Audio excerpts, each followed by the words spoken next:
In this video, I will show how to use rounded function in Excel. So, to calculate nearest number, you can use rounded function.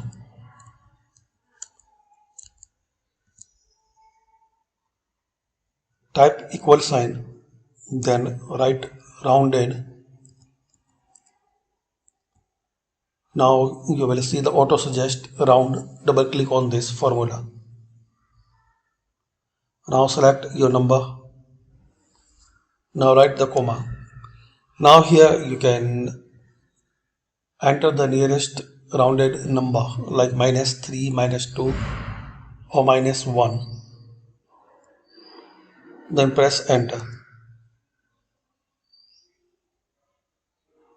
Same you can apply with -2 or -1.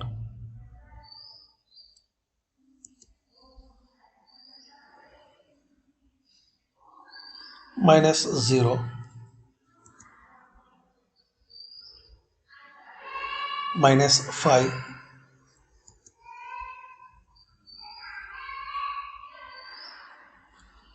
so you can use 1 to 10 minus to make the nearest number in Microsoft Excel using the round formula. Thanks for watching.